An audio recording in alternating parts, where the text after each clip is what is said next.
así en la tierra como en el cielo. Danos hoy el pan nuestro de cada día, y perdónanos nuestras deudas, como también nosotros hemos perdonado a nuestros deudores. Y no nos dejes caer en tentación, sino líbranos del mal, porque tuyo es el reino y el poder y la gloria para siempre. Amén. Porque si ustedes perdonan a los hombres sus transgresiones, también su Padre Celestial les perdonará a ustedes. Pero si no perdonan a los hombres, tampoco su Padre les perdonará a ustedes sus transgresiones. Nuestro Dios, una vez más venimos ante tu santa y bendita presencia, rogando en esta hora que sea tu Espíritu Santo el Maestro que nos ilumine y nos capacite para entender tu palabra. Tú conoces la necesidad de cada corazón aquí presente. Rogamos, Señor, que tú la suplas conforme a tus riquezas en gloria. Que nadie salga de este lugar como llegó. Usa tu palabra, Señor, para traer vida donde no la hay y para edificar tu pueblo y para que podamos ser santificados y conformados a la imagen de tu Hijo. Lo rogamos en su santo y bendito nombre y te damos gloria. Amén, amén y amén. Muchas gracias, hermanos. Pueden ocupar sus asientos. Muchas gracias a todos.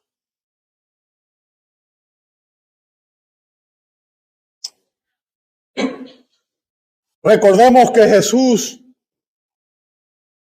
enseñó esta preciosa oración en respuesta a la petición de uno de sus discípulos que le dijo: Señor, enséñanos a orar. Usted puede ver eso en Lucas 11:1. Y una de las lecciones más importantes que todo cristiano necesita aprender es cómo orar. ¿Cómo orar? Lo primero que usted y yo debemos notar en esta oración es que las tres primeras peticiones que encontramos en ella están relacionadas con la gloria de Dios. Están enfocadas en el nombre de Dios, en su reino y en su voluntad. Y las tres siguientes se centran en nuestras necesidades. Evidentemente, esta es una oración modelo en la que Jesús nos enseña a nosotros los elementos que debe contener una oración ideal. Jesús nos da aquí, Jesús enumera 8 elementos esenciales de una oración. ¿Cuáles son esos elementos? Bueno, la primera semana vimos de la paternidad de Dios. Fíjense que comienza diciendo: Padre nuestro que estás en los cielos. O sea, nos recuerda a quién estamos clamando: al Dios de la gloria, aquel que no solamente nos creó, sino que también nos redimió, aquel que es nuestro Padre espiritual, que es inmanente y que es trascendente, aquel que está en los cielos y que obviamente es soberano sobre toda la creación. Es a Él, a nuestro Padre, a quien oramos. Tenemos que entrar a su presencia siempre con acción de gracia, pero también con temor y temblor, sabiendo que Dios es santo. En segundo lugar, vimos la prioridad de Dios, y es que su nombre sea santificado. Significa que Dios debe ser reverenciado, reconocido por su grandeza, por su poder, por su gloria. Es un ser extraordinario, único, no hay nadie como Él. Y cuando venimos a su presencia debemos venir con temor y reverencia. En tercer lugar, el propósito de Dios: hágase, venga tu reino, venga tu reino. O sea, el propósito de Dios es que su reino siga siendo extendido en esta tierra. Es que establecer un reino en el cual Él reinará eternamente. Y al día de hoy llegamos al cuarto punto, que es el plan de Dios.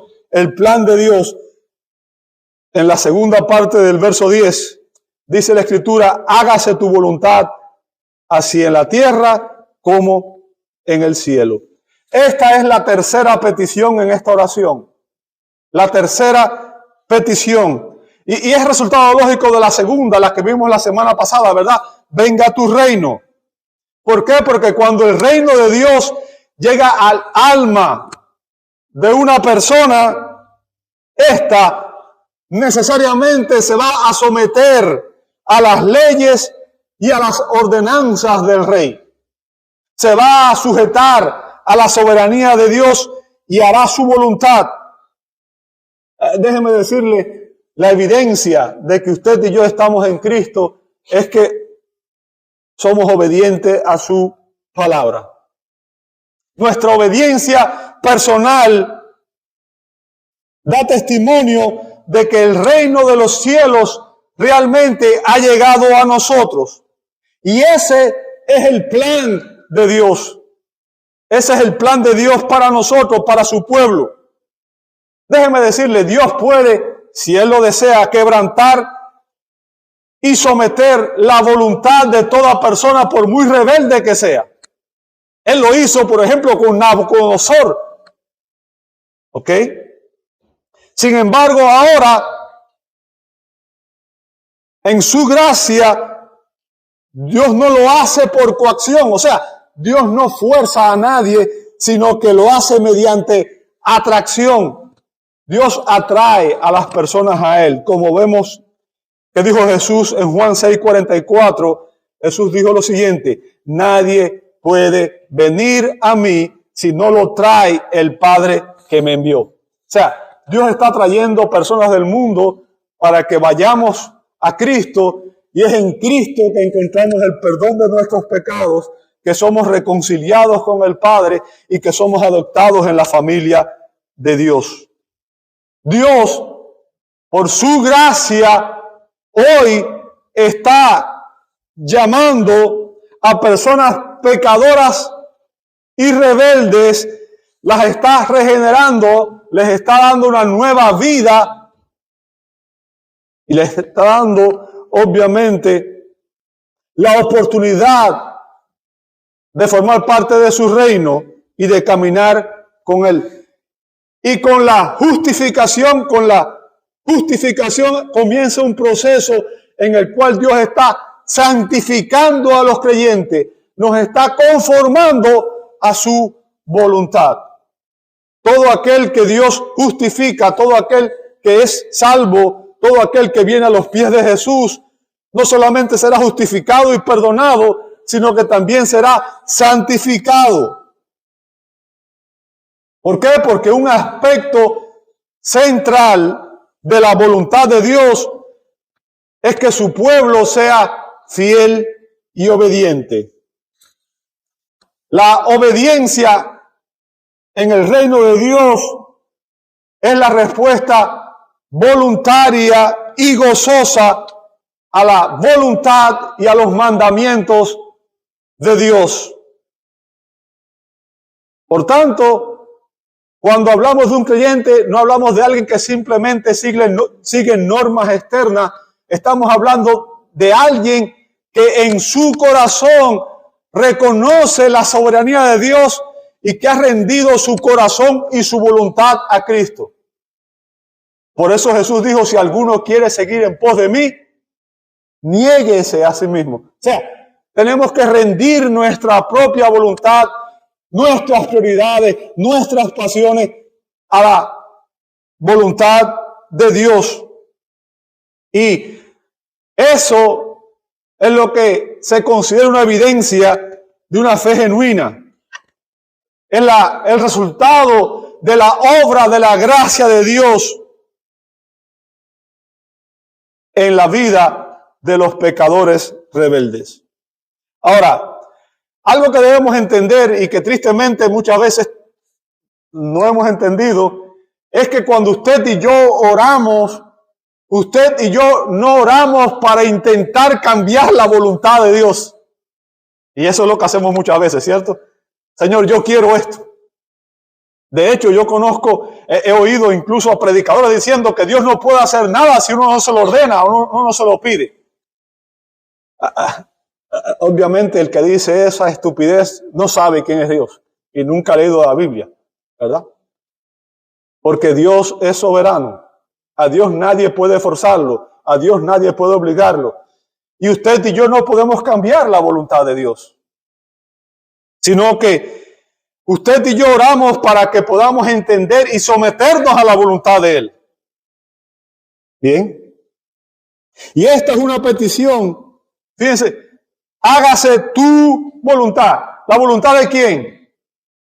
¿La voluntad de quién? No la nuestra, no la suya, no la mía. Y tristemente eso es lo que pedimos casi siempre, Señor, dame esto, porque es lo que yo quiero. Hágase mi voluntad. Pero la oración no dice eso. Hágase tu voluntad. O sea, esta es una petición para que la voluntad de Dios sea plenamente establecida en nuestras vidas y en el mundo. Recuerde, esta es una oración modelo. Es el modelo, es el ejemplo que todos nosotros debíamos seguir al orar. Cuando oramos debíamos seguir este patrón, este ejemplo. Nuestro propósito debe ser que la voluntad de Dios sea establecida para que el actual orden mundial, que es rebelde, sea completamente vencido por la voluntad de Dios, la voluntad soberana de Dios, y para que el mundo sea conformado a la voluntad de Dios. Cuando hacemos esta oración, cuando decimos venga, hágase tu voluntad, no solo estamos invocando a Dios para que Él actúe, sino que de alguna manera también estamos implicando, estamos dando a entender que tenemos una disposición a someternos a su voluntad, a ser parte de su plan en que su voluntad sea hecha en la tierra. Cuando yo oro, hágase tu voluntad, estoy diciendo, Señor, yo quiero hacer tu voluntad. Yo quiero someterme a tu voluntad y quiero ser parte de que tu voluntad llegue a ser hecha en esta tierra. O sea, implícito en la petición de que Dios haga su voluntad, está un compromiso de parte suya y de parte mía de convertirnos en un instrumento a través del cual Dios pueda obrar y manifestar su presencia en este mundo caído. Como en todo lo demás, la Biblia nos dice que como creyentes, nuestra prioridad debe ser glorificar a Dios en todo. Sea que comáis, sea que bebáis, todo lo que hagan, hágalo ¿para qué? Para la gloria de Dios. Por tanto, como en todo lo demás, nuestras oraciones también deben ser hechas ¿para qué? Para la gloria de Dios. Debemos orar para que Dios sea glorificado en nuestras vidas, en nuestras familias, en nuestras iglesias y aún en el mundo en el cual vivimos. ¿Sabe? La voluntad de Dios para su pueblo redimido es que nosotros le obedezcamos de corazón. Le obedezcamos de corazón. Si usted lee en el Salmo 51, versos 16 y 17, dice, porque tú no te deleitas en sacrificios, de lo contrario, yo lo ofrecería. No te agradas en holocausto. O sea, está hablando aquí de rendir un culto externo. Está hablando aquí de una adoración externa. Está hablando aquí de todo lo que hacemos de manera externa. ¿Ok? Ahora, nota el próximo verso, verso 17. Los sacrificios de Dios son el espíritu contrito, al corazón contrito y humillado, oh Dios, no despreciarás. O sea, lo que Dios quiere no es una obediencia externa, sino que es una obediencia y una adoración interna. Él quiere que nuestro corazón, nuestro espíritu, nuestra alma esté rendida a Él. Que la adoración sea algo interno, no solamente externo. No basta con venir y sentarnos y orar y ofrendar y cantar si no lo hacemos desde el corazón.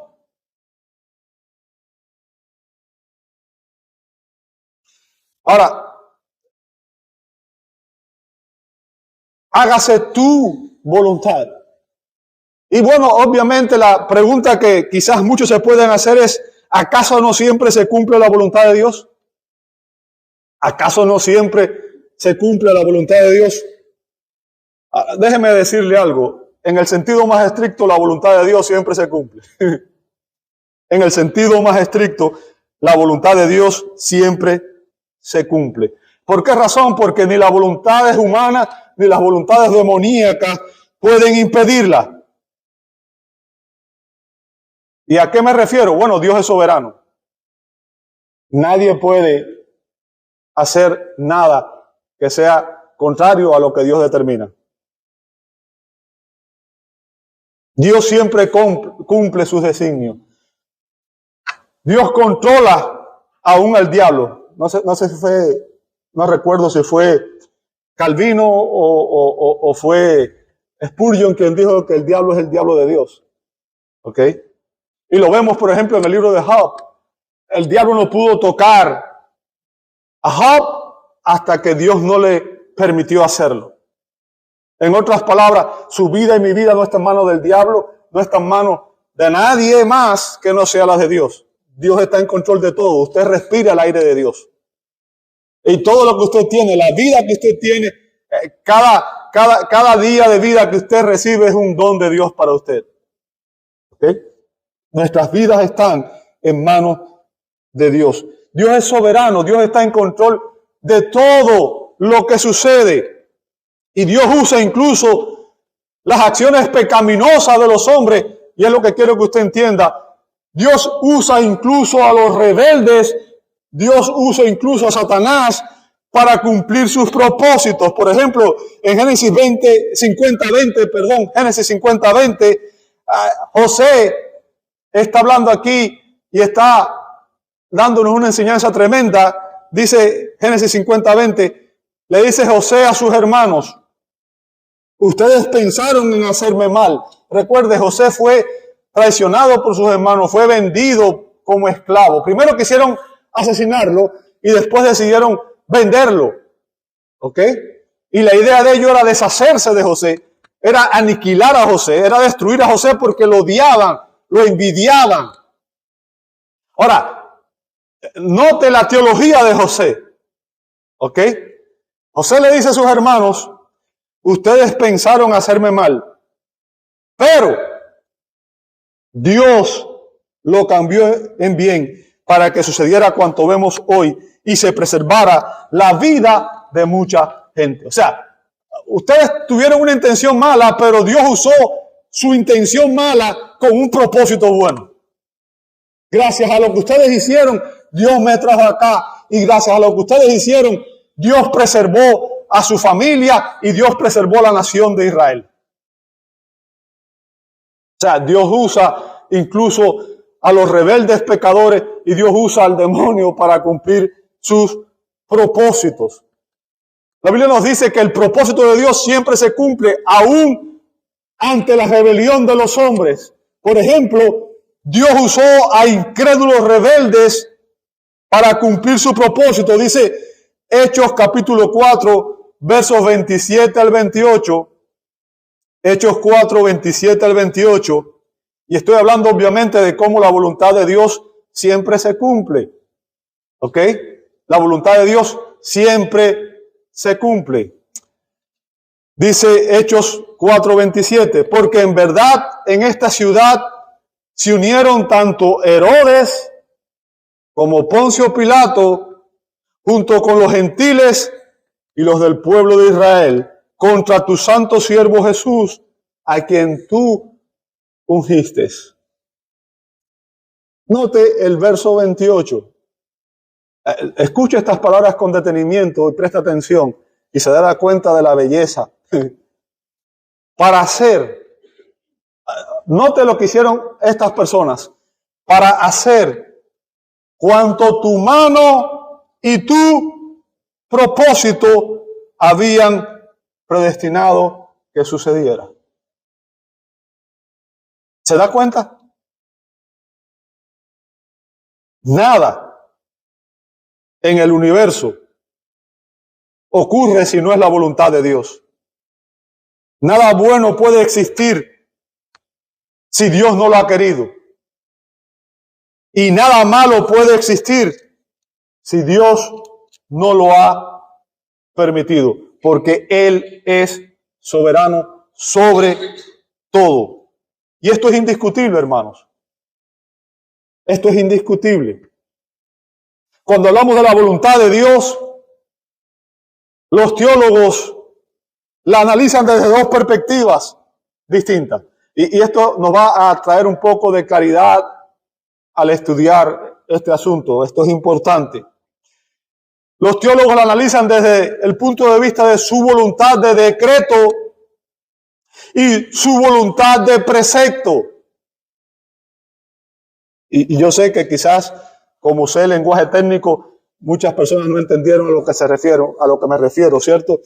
Voy a explicarlo, amado hermano. En primer lugar, vamos a ver a qué me refiero cuando hablo de la voluntad de decreto de Dios. ¿Qué es el decreto de Dios? ¿Qué es el decreto de Dios? Fíjense lo que dijo ese pasaje.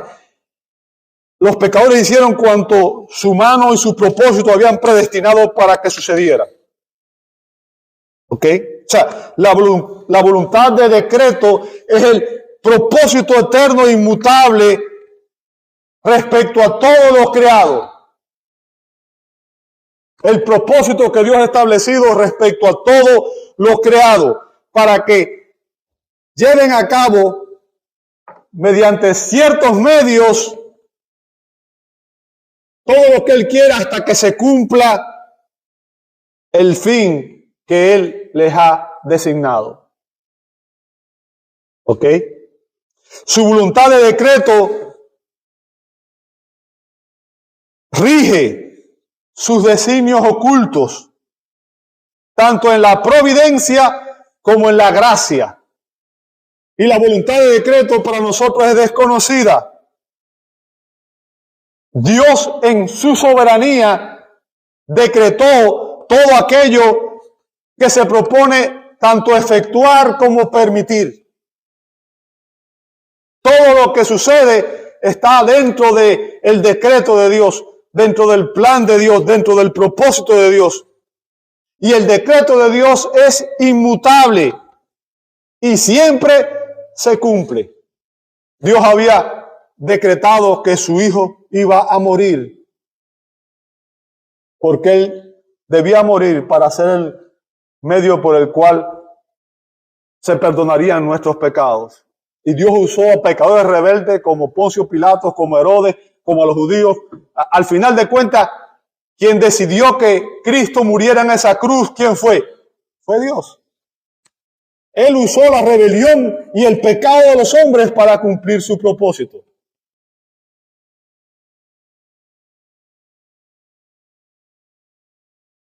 En su soberanía, Dios ha decretado todo lo que Él se propone efectuar o permitir. Y déjeme decirle, el decreto de Dios es inmutable. Siempre se cumple. No cambia. Tanto en la tierra como en el cielo. A pesar de la rebelión y la insubordinación de las criaturas, nadie puede frustrar el decreto de Dios. Nada ni nadie.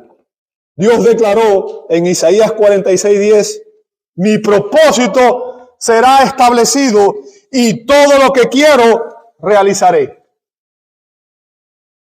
O sea, está diciendo claramente, nadie puede frustrar mi propósito. Nadie puede impedir que yo cumpla mi voluntad. Pablo dijo en Efesios 1:11 que Dios obra todas las cosas conforme al consejo de su voluntad. Conforme al consejo de su voluntad.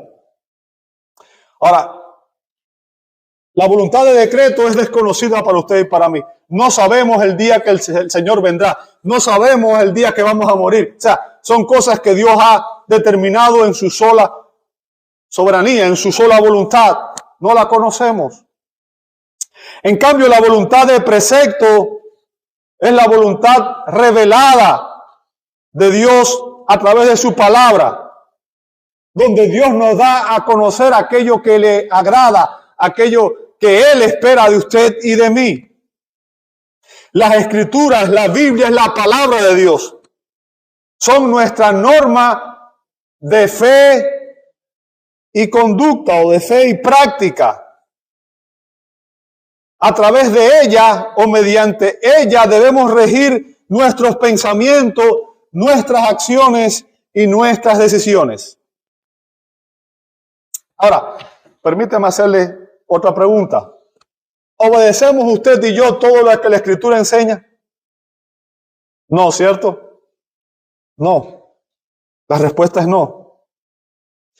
Y cada vez que usted y yo desobedecemos uno de los preceptos de Dios, cada uno de los mandatos de Dios, usted y yo estamos violando la voluntad revelada de Dios y estamos pecando contra el Dios Santo. ¿Comprende eso?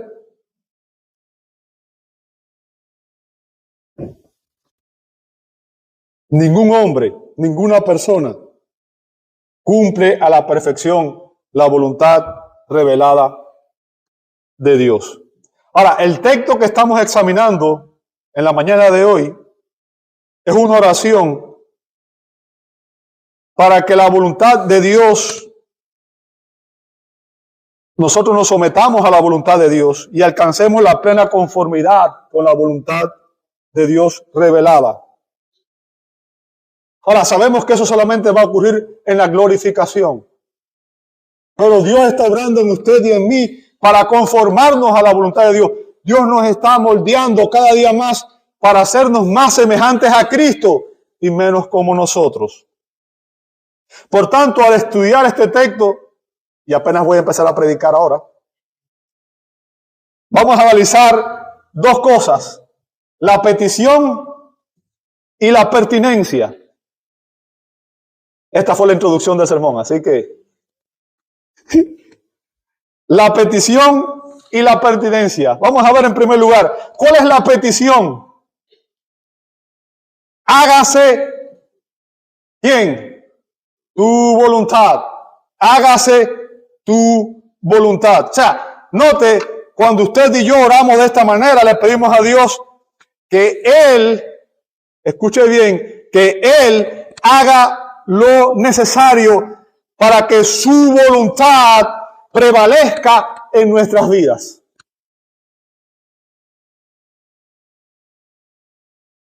Y entonces Dios, por su gracia y por su poder transformador, irá eliminando todos los obstáculos a nuestra obediencia mediante su obra de santificación progresiva.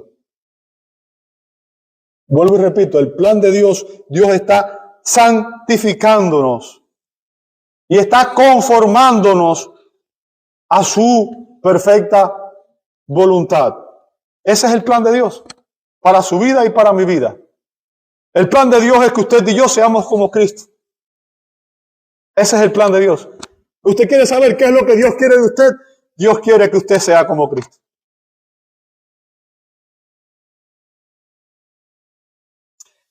Y gracias a la nueva vida espiritual que ahora tenemos, gracias a que Dios nos regeneró, nos dio vida. Recuerde, no toda persona es hijo espiritual de Dios. Todos somos hijos por naturaleza, porque Dios creó a la humanidad. Pero hijos espirituales solamente son aquellos que han recibido a Cristo como su Señor y Salvador. Ahora, cuando una persona recibe a Cristo por la fe, Dios pone en nosotros una nueva naturaleza, una vida espiritual que antes no teníamos. Y ahora esa nueva vida espiritual nos permite desear hacer la voluntad de Dios. ¿Sabe? Obviamente sabemos que hay una batalla interior. Pablo en Romanos 7 describe esa batalla cuando dice, no hago el bien que deseo hacer, sino aquello que no deseo, porque el pecado está en mí. ¿Recuerda eso, cierto? Pero Pablo dice, me deleito en tu ley, y lo que deseo es hacer tu voluntad. Yo quiero honrarte con mi vida, yo quiero vivir para tu gloria, yo quisiera hacer tu voluntad de una manera perfecta, es lo que Pablo está diciendo en Romanos 7.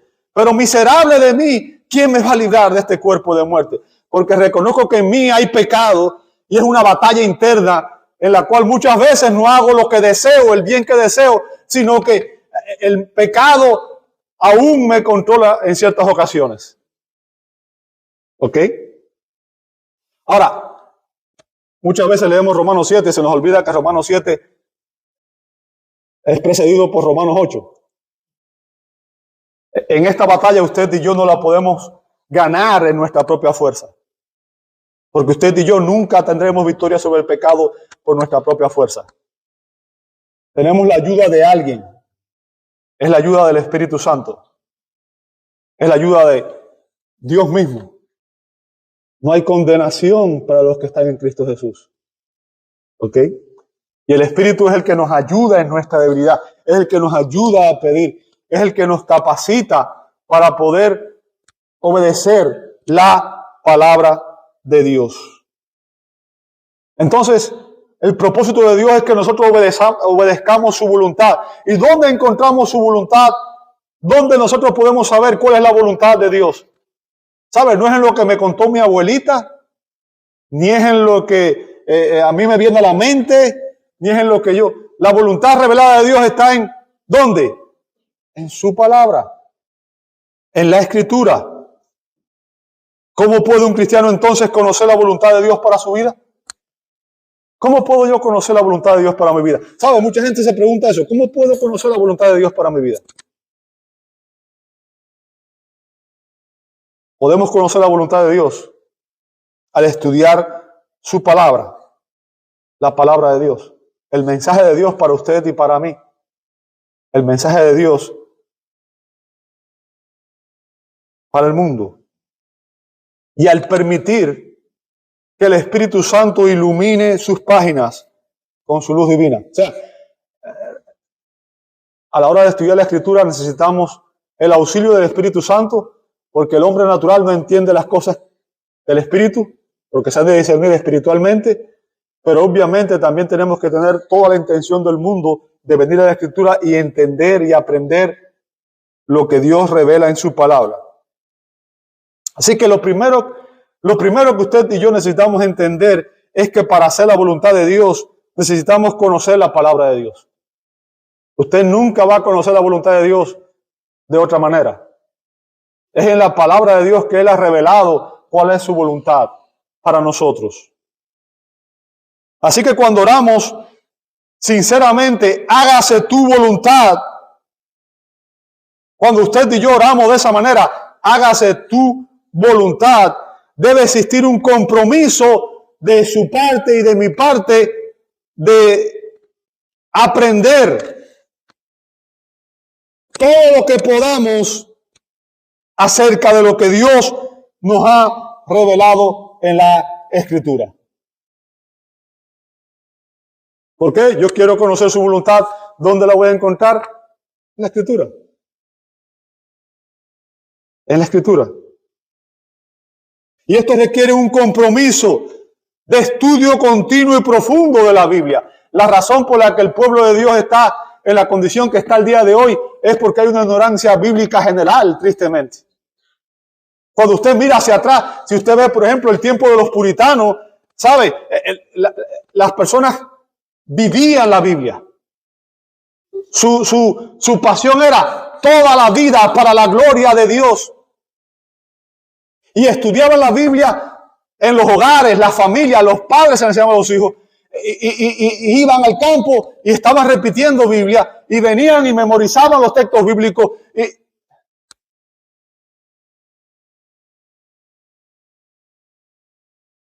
Tiene que haber un compromiso de un estudio profundo, continuo, sistemático de la Biblia.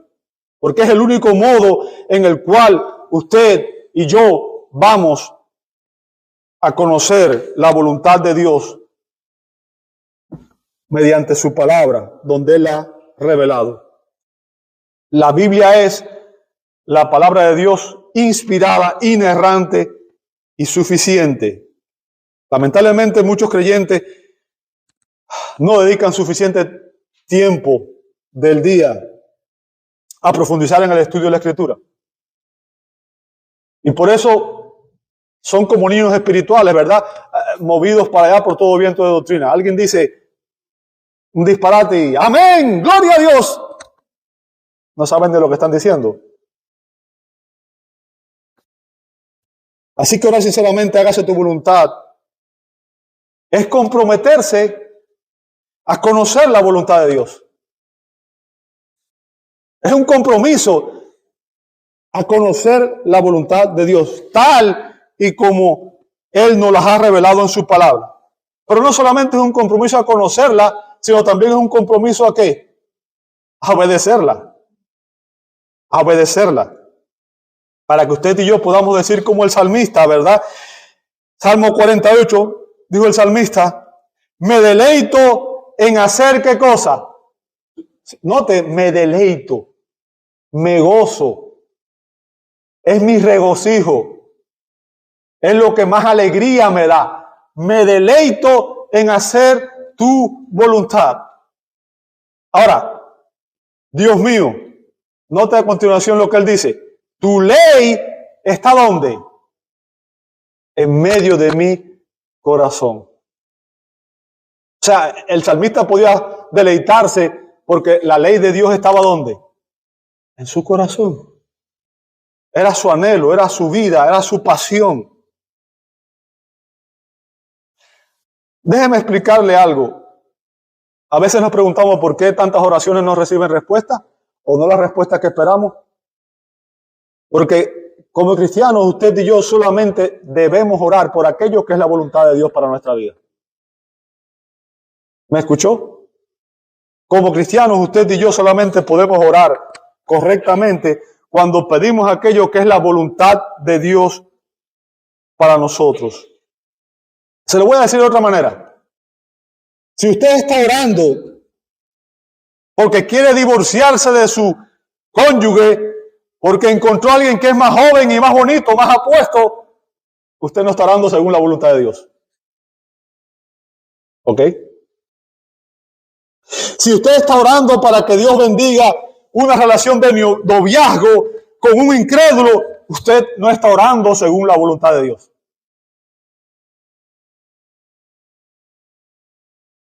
Tenemos que entender, no podemos pedir aquello que es contrario a lo que Dios ya ha declarado en su palabra, que es su voluntad. Ahora, estoy seguro que cuando escuchamos esto, muchos dicen, ¿significa eso que Dios quiere hacerme infeliz?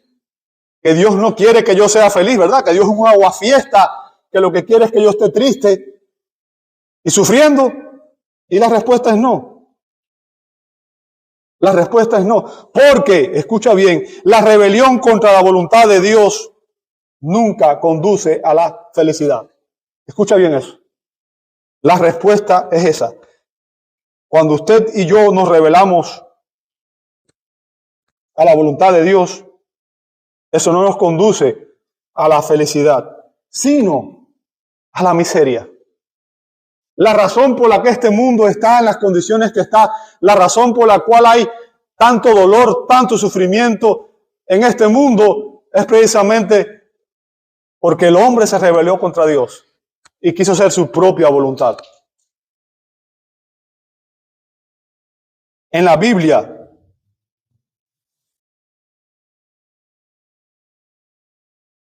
se evidencia que lo más importante en este mundo sería que usted y yo estuviéramos dispuestos a obedecer la voluntad de Dios. Y vamos a ver algunos aspectos de la voluntad de Dios. Obviamente no puedo dedicar predicar todo lo que quisiera, ¿ok? Pero quiero que usted entienda algunos principios de lo cual sí es la voluntad de Dios para nosotros. En la Biblia la voluntad de Dios se expresa en grandes principios. Por ejemplo, en Juan 6:40, dice la Escritura, porque esta es la voluntad de mi Padre. O sea, Jesús está diciendo, esta es la voluntad de Dios. ¿Ok? Esta es la voluntad de Dios. Que todo aquel que ve al Hijo y cree en Él, ¿qué cosa? Tenga vida eterna y yo mismo lo resucitaré en el día final. O sea, esto es lo primero acerca de la voluntad de Dios. Dios quiere que los pecadores sean salvos. ¿Entendió eso? Dios quiere que los pecadores sean salvos. En otras palabras, se lo voy a decir de esta manera, si usted no ha recibido a Jesucristo como su Señor y Salvador, la voluntad de Dios es que usted lo haga. ¿Por qué? Porque sin Cristo usted está alienado de la presencia de Dios. Usted está bajo la ira de Dios. Romanos 3:23 dice, por cuanto todos pecaron están, ¿qué cosa?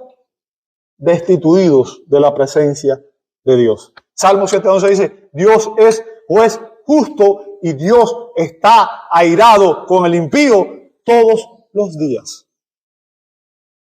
Todo aquel que está sin Cristo está separado de Dios y está bajo la ira de Dios.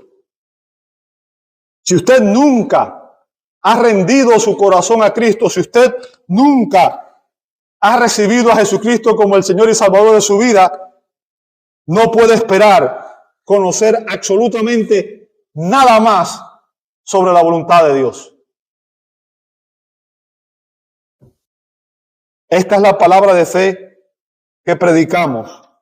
Que si confiesas con tu boca a Jesús por Señor y crees en tu corazón que Dios lo resucitó de entre los muertos, serás salvo, dice Pablo en Romanos 10:8-9. O sea, el mensaje que predica la iglesia es que la solución al pecado humano y la única manera en que un pecador puede reconciliarse con Dios es a través de Jesucristo.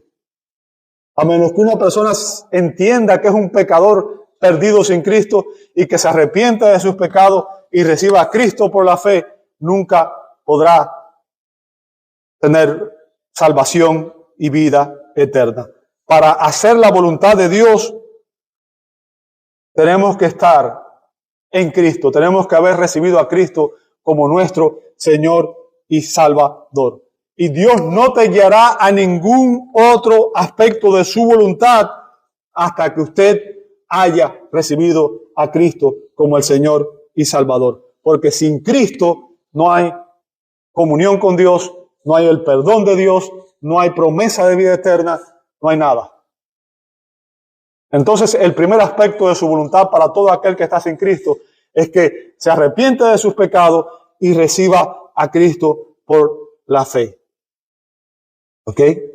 El primer paso a dar en el camino a la voluntad de Dios es que usted sea salvo. Porque sin Cristo usted no es salvo. Dios está transformando a personas pecadoras y rebeldes, dándoles vida espiritual a través del ministerio del Espíritu Santo y les está sometiendo a la perfecta conformidad de su voluntad. Nosotros estamos aprendiendo aquí a amar lo que Dios ama y a odiar lo que Dios odia. Y lo que Dios está haciendo en su plan es conformándonos a la imagen de Cristo hasta que llegue un día en que usted y yo podamos decir como dijo el Señor cuando dijo en Juan 8:29, yo siempre hago lo que le agrada. Wow. Yo siempre hago lo que le agrada. Qué precioso poder decir eso, ¿verdad? Yo siempre hago lo que le agrada a Dios. Lo cierto es que usted y yo no siempre hacemos lo que le agrada a Dios. No siempre hacemos la voluntad de Dios.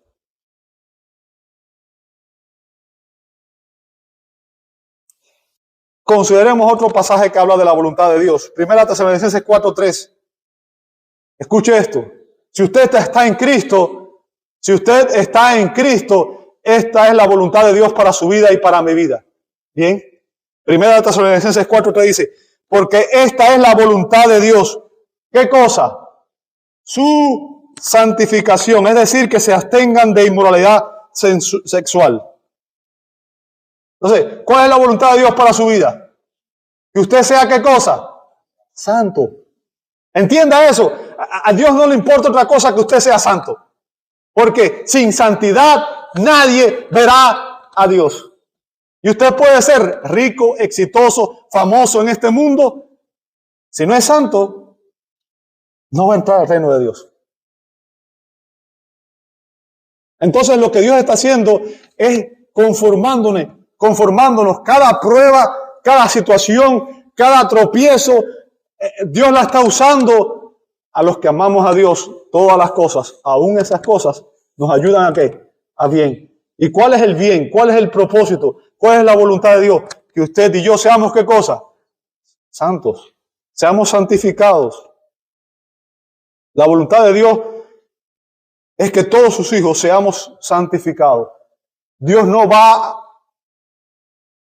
a salvar a una persona y la va a dejar como estaba. Dios salva para santificarnos. ¿Cómo ocurre eso? Bueno, dice Pablo en Romanos 12:1-2.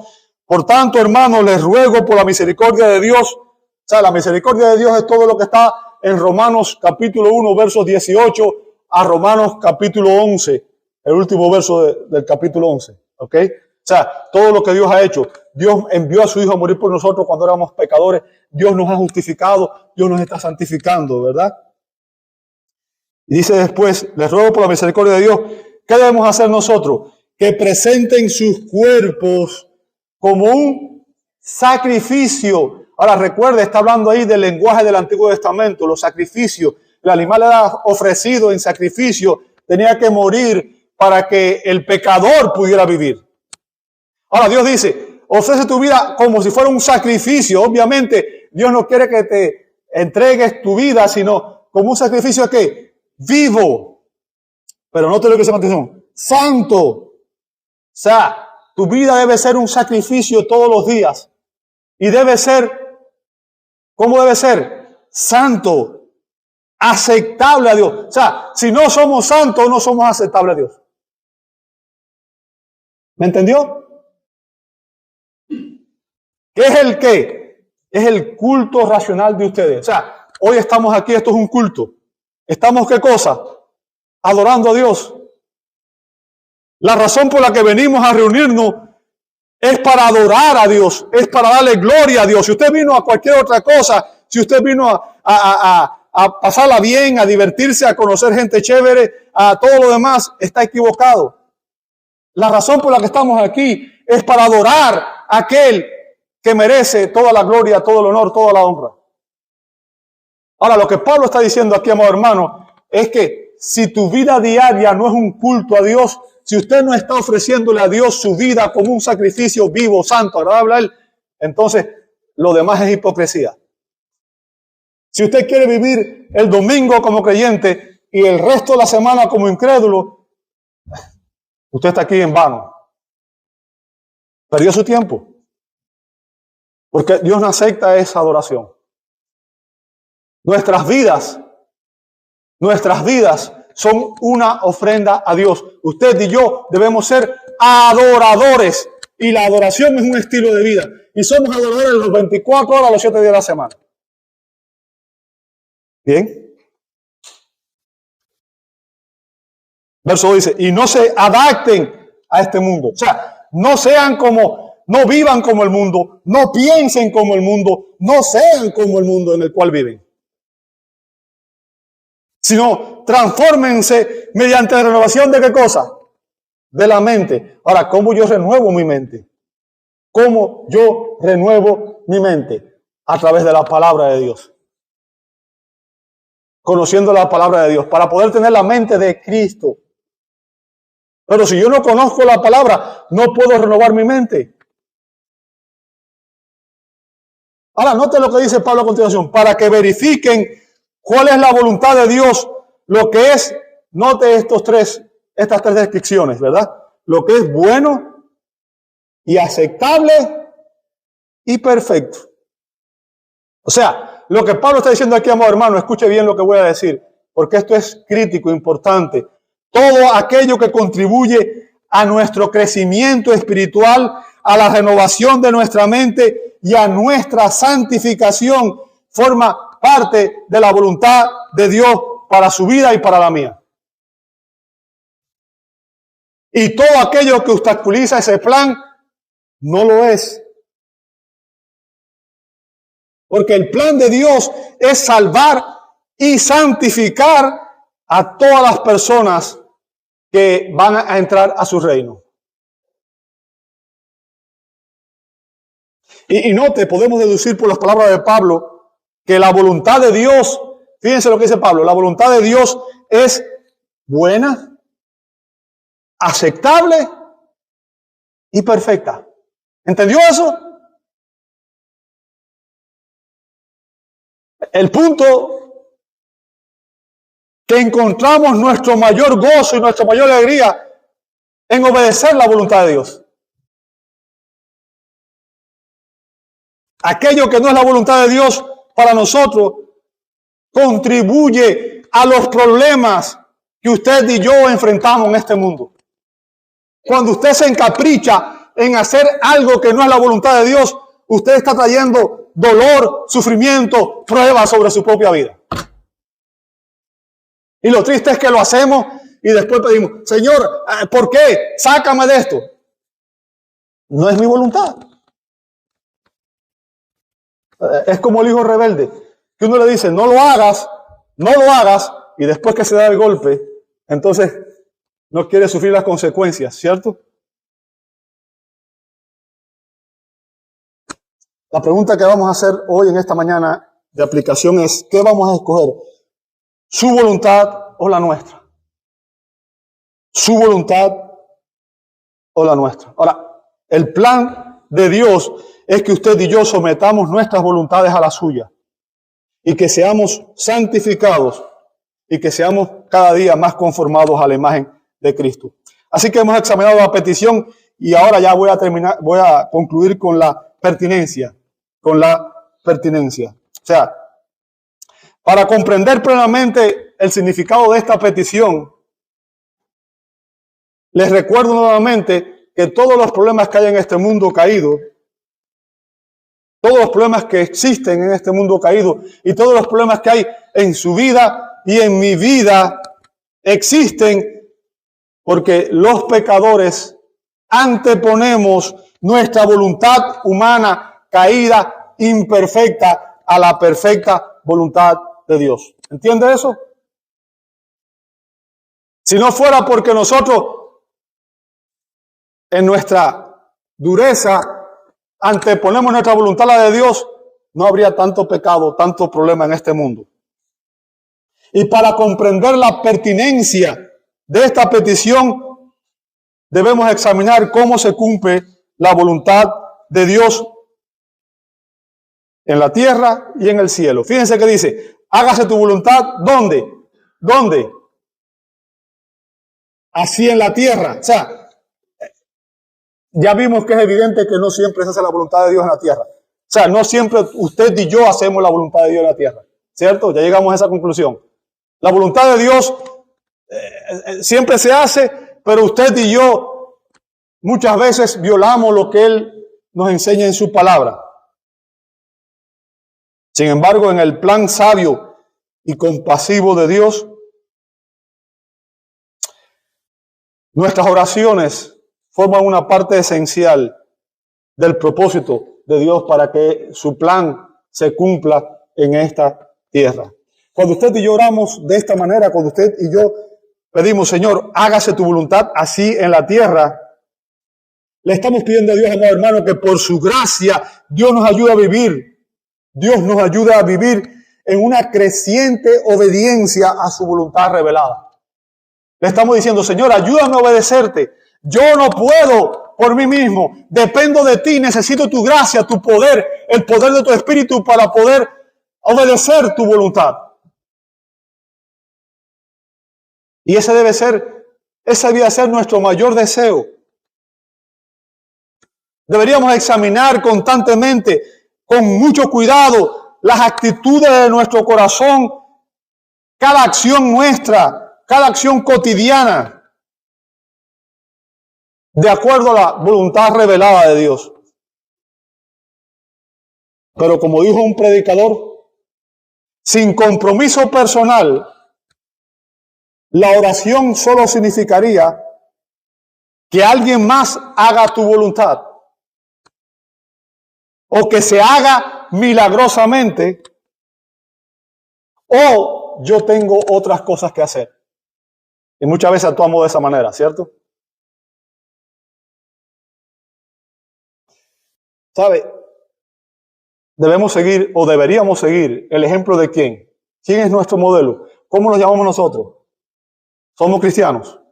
¿Somos discípulos de quién? De Cristo. ¿Okay?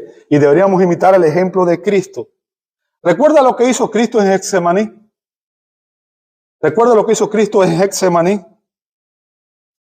Él estaba ante la expectativa de enfrentar la cruz. Jesús sabía que iba a cargar con el pecado de todos nosotros. Que en ese momento la ira de Dios iba a caer sobre él y sería el único momento en la historia que Dios ejercería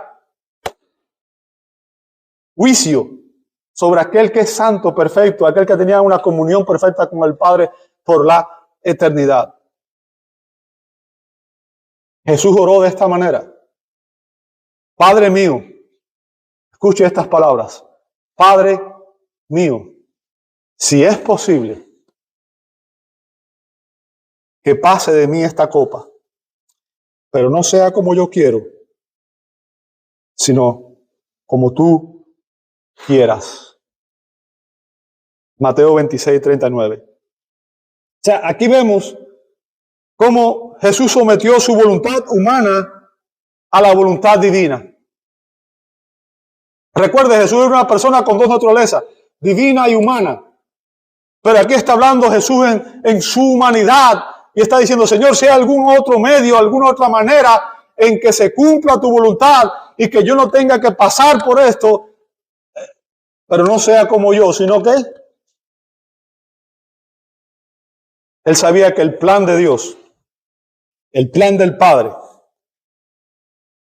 dependía de su obediencia absoluta, de su rendición absoluta.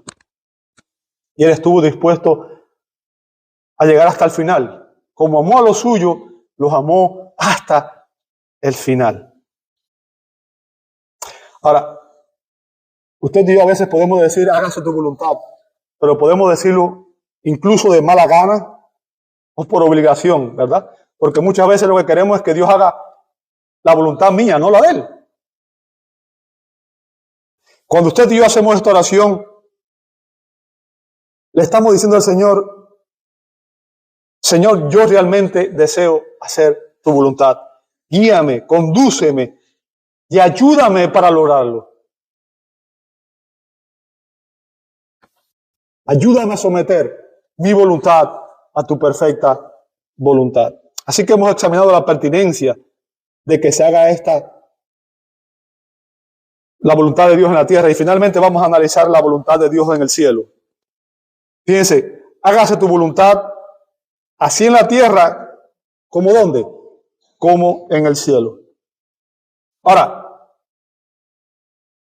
si usted se pregunta cómo debe ser nuestra obediencia a la voluntad de Dios, cómo debe ser su obediencia y la mía a la voluntad de Dios, esta expresión última es la clave,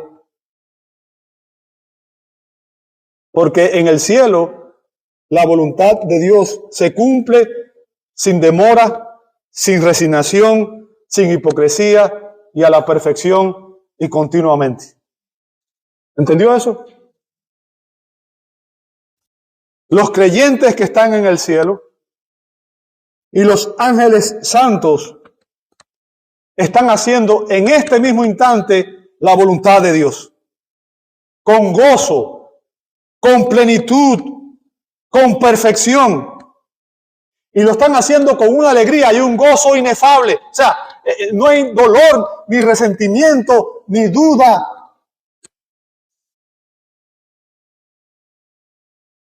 El cielo es como es, porque la voluntad de Dios se cumple a la perfección. No hay rebelión, no hay pecado. Todos los que están allí voluntariamente adoran y se someten a la perfecta voluntad de Dios. Ahora, el punto que quiero que usted entienda es que en nuestras oraciones debíamos incluir la petición de que usted y yo nos sometiéramos voluntariamente, absolutamente, a la perfecta voluntad de Dios, para que esa voluntad se cumpla en nuestras vidas. ¿Por qué? Y con esto termino.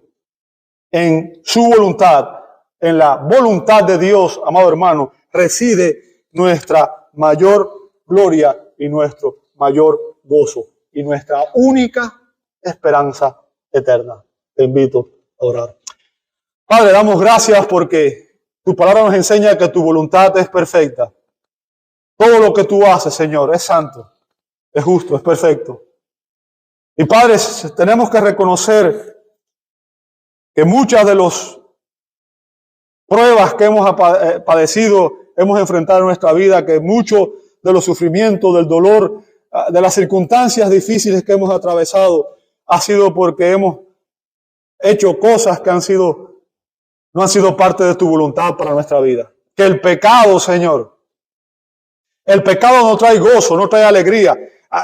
El pecado ofrece satisfacción instantánea, pero en realidad tiene consecuencias serias. Ayúdanos, Señor, a entender que solamente en tu voluntad hay gozo, hay paz, hay seguridad eterna. Padre, pedimos que tú nos ayudes a orar de esta manera.